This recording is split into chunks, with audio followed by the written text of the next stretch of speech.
Welcome to NYC Now, your source for local news in and around New York City from WNYC. It's Wednesday, August 13th. Here's the midday news from Michael Hill. A popular Jersey Shore tourist town is limiting beach hours. The mayor of Seaside Heights tells NJ.com police will strictly enforce beach closures once lifeguards leave their posts for the day. That's after one person died and 6 more needed rescue over the weekend when after-hours rip currents pulled them out to sea. Seaside Heights beaches open at 9 in the morning until 7 at night when lifeguards leave for the day. Seaside Heights police will help close the beaches and then issue summonses to those who stay after hours. More disappointing news for path riders in Hoboken. WNYC's Sean Carlson explains. The plan was simple enough. Shut down the Hoboken Pass Station for almost all of February, install new equipment, and avoid the kind of piecemeal, prolonged service disruptions that would come with spreading the project out. That was the plan. But the Port Authority says its contractor made mistakes designing a key component. It blames the guardrail for a train derailment last month and says there are other issues with the new equipment. Now the Hoboken station is shutting down again for Labor Day weekend while repairs are made. Peak service is slowed until then, too. During the Labor Day weekend outages, path tickets will be cross-honored on NJ Transit. New York waterway ferries will be discounted. A majority of people in Paterson, New Jersey now have access to running water again to shower and flush their toilets, but the water is not good enough yet for drinking. A boil water advisory remains in effect for the city after Friday's major water main break. 87 and partly sunny now. Slim chance of showers and thunderstorms mainly late this afternoon. Mostly sunny and a high of 88. Partly sunny 86 tomorrow with chances for a mid-morning to early afternoon shower and storm chances. Stay close. There's more after the break.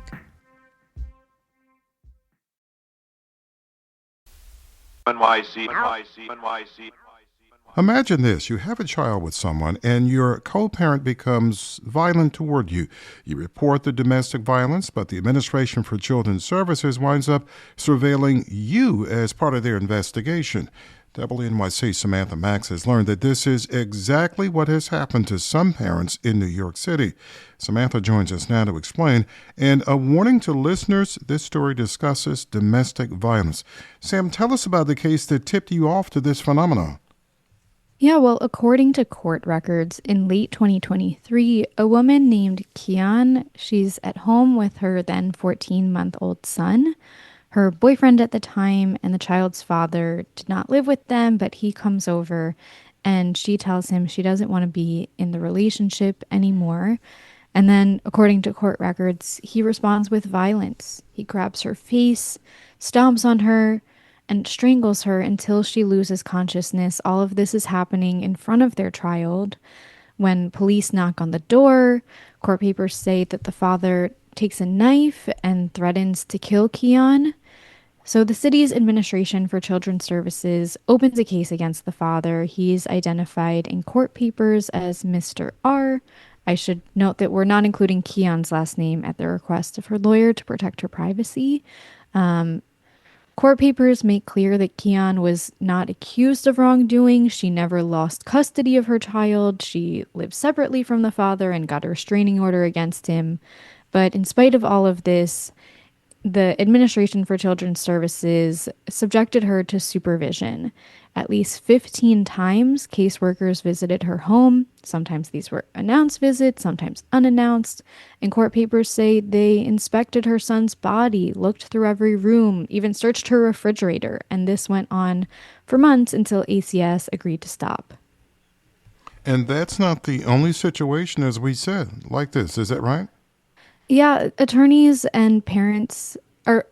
for parents and children in family court told me this is something that happens all the time. ACS has actually acknowledged itself that it frequently supervises parents who are not accused of abuse or neglect when the other parent in the situation is under investigation.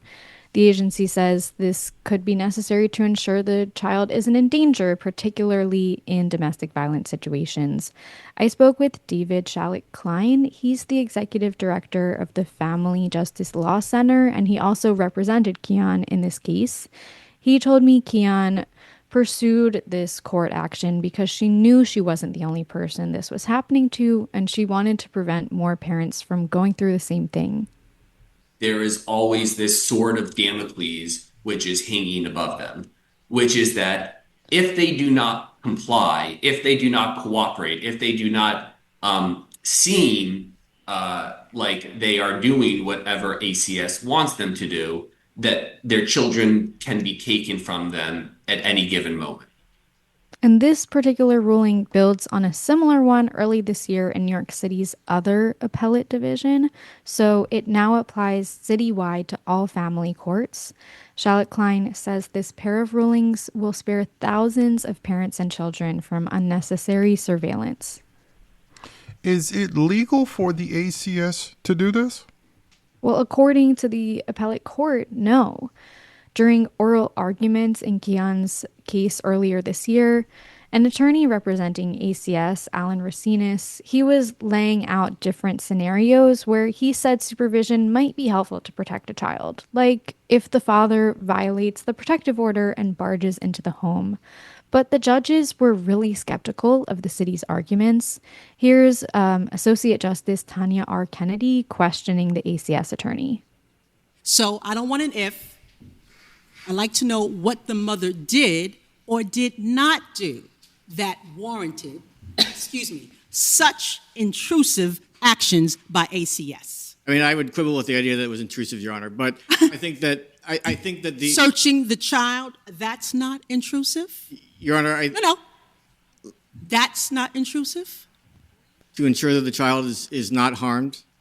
So the appellate judges ultimately found that ACS's practice of supervising these parents violates New York's Family Court Act, which is supposed to prevent the state's unnecessary intervention into family life, which is, of course, a very personal thing.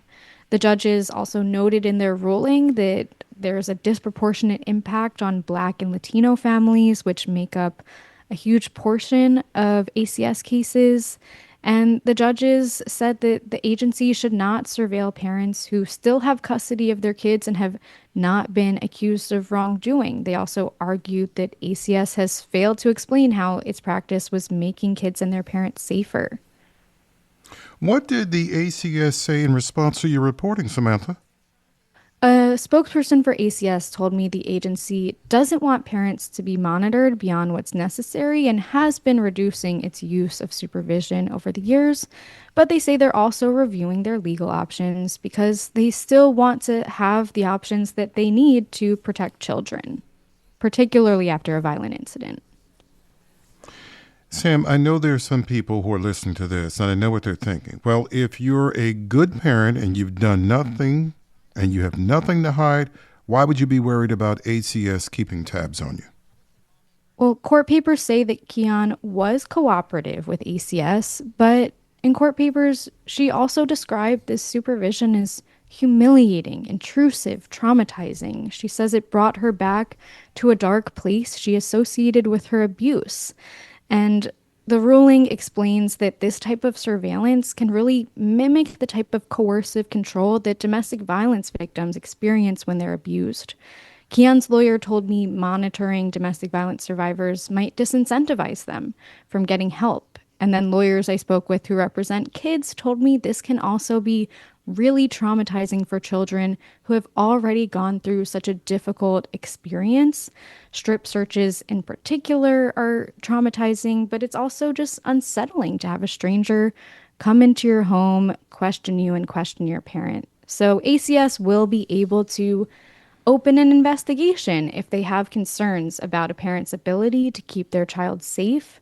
But if there is no investigation, for now it just won't be an option anymore to surveil these parents unless a higher court rules otherwise. Now, Sam, court ruling is one thing. Actual practice is something else. Do we know if ACS has actually changed its practice because of the rulings?